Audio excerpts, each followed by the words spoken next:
आप देख रहे हैं इंडिया न्यूज हिंदी। हमारी खबर दिखाती है असर। उत्तर प्रदेश अल्पसंख्यक आयोग के सदस्य परविंदर सिंह ने कानपुर सर्किट हाउस में मीडिया से बातचीत करते हुए कहा कि 1984 में हुए सिख दंगे के बाद जानकारी देते हुए उन्होंने बताया कि दिल्ली के बाद सबसे ज़्यादा कानपुर में सिखों पर हमले हुए हैं और उनकी बर्बरतापूर्वक हत्या की गई है, जिसके संबंध में उन्होंने डीआईजी बालेंदु भूषण से बातचीत की है, जिसमें उन्होंने जानकारी देते हुए बताया कि अब तक एसआईटी ने 28 लोगों को गिरफ्तार कर लिया है, जिसमें 73 लोगों को चिन्हित किया गया है। उत्तर प्रदेश में योगी सरकार ने सिख समाज के प्रति जो कदम उठाई है उसकी हम सराहना करते हैं। योगी सरकार ने एसआईटी गठन की, इसके बाद हम लोगों को न्याय मिल रहा है। साथ ही राजस्थान घटना पर बोलते हुए परविंदर सिंह ने बताया कि जिस प्रकार से राजस्थान में एक सिख के साथ केस कत्ल किया गया, यह घटना एक विशेष समुदाय द्वारा की गई, इसीलिए राजस्थान सरकार का विरोध करते हैं और मोदी सरकार से मांग करते हैं कि राजस्थान में राष्ट्रपति शासन लगाया जाए, क्योंकि राजस्थान के उदयपुर में टेलर कन्हैया लाल की जिस प्रकार हत्या की गई है और फिर सिख समाज के एक व्यक्ति की केस कत्ल की गई है और राजस्थान सरकार ने कोई भी एक्शन नहीं लिया है। कांग्रेस शुरू से ही सिखों के विरोध पार्टी कर रही है और राजस्थान में भी कांग्रेस सरकार, इसीलिए वहाँ भी राष्ट्रपति शासन लगाना चाहिए।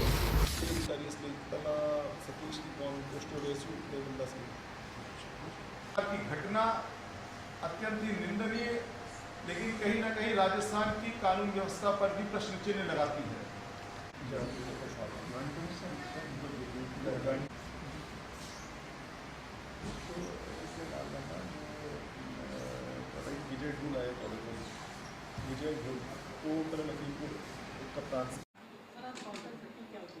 देखिए, आज आप सबके मध्य आने का और आप पत्रकार मित्रों से संवाद स्थापित करने का मेरा कार्यक्रम निश्चित हुआ।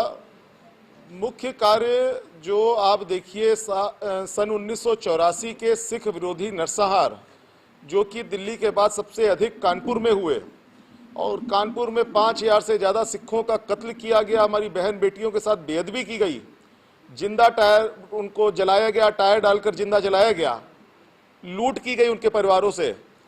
ऐसी स्थिति में जब पूर्व में 38 वर्षों में अनेक सरकारें आई, लेकिन हमको किसी ने भी सिखों की समस्याओं को ध्यान नहीं दिया, सिखों को दोयम दर्जे का नागरिक समझा। सपा बसपा कांग्रेस की सरकारों ने हमको न्याय प्रदान नहीं किया।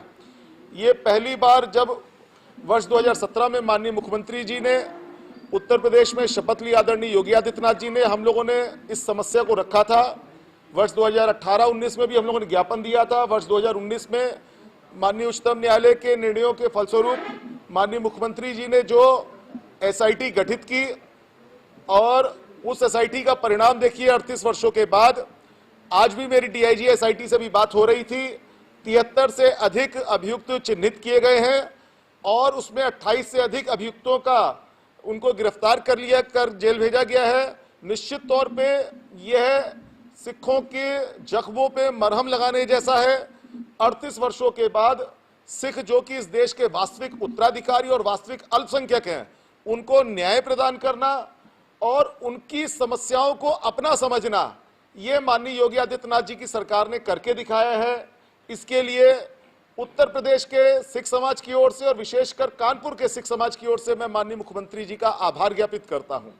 इसके साथ ही साथ आज जो 2 दिनों से लगातार इस तरह की चीजें चल रही हैं, राजस्थान के अलवर में गुरुद्वारा साहिब के पूर्व ग्रंथी गुरबख्श सिंह जी की केश कत्ल करने का, विशेष समुदाय के लोगों के द्वारा केश कत्ल किए जाने का एक प्रकरण सामने आया है। उपरोक्त घटना को लेकर संपूर्ण भारत के सिखों में रोष व्याप्त है और जहां तक कांग्रेस की बात करें तो कांग्रेस सदैव ही सिखों की विरोधी रही है।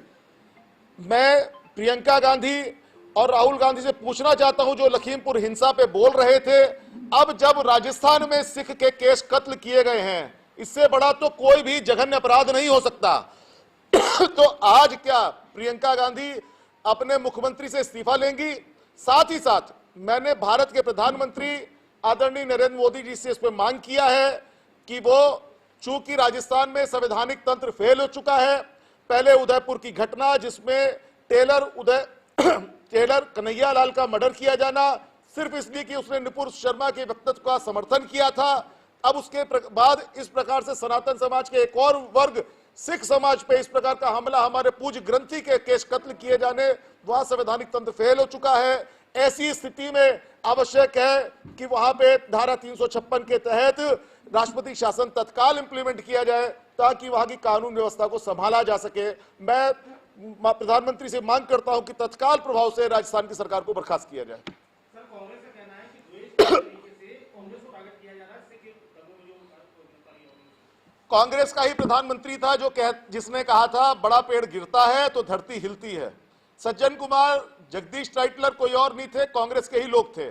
और कौन नहीं जानता, 1984 का दंगा नहीं था, निर्दोष सिखों का कत्लेआम था, जीनोसाइड था, नरसंहार था, जो सरकार बैठ के करवा रही थी और सरकार के कहने पे वहां उस समय के अधिकारी करवा रहे थे। आज देखिए ना योगी आदित्यनाथ की सरकार, जिसने 2% सिखों को न्याय देने का कार्य किया और उन्होंने करके दिखा दिया। 38 वर्षों के बाद 28 अभियुक्तों को गिरफ्तार होना और 73 से अधिक अभियुक्तों को चिन्हित किया जाना, ये उनकी न्यायप्रियता को दर्शाता था। कांग्रेस कर सकती थी, कांग्रेस ने क्यों नहीं किया? 10 वर्ष सरदार मनमोहन सिंह यहाँ पे प्रधानमंत्री रहे, उन्होंने हमारे जख्मों पर मरहम लगाने का कार्य नहीं किया, वरन हमारे जख्मों को कुरेदने का काम किया। तो इसलिए कांग्रेस सदैव सिखों की दोषी रही है और जब तक सिख इतिहास को जब भी याद किया जाएगा तो औरंगजेब की तरह कांग्रेस को भी याद किया जाएगा।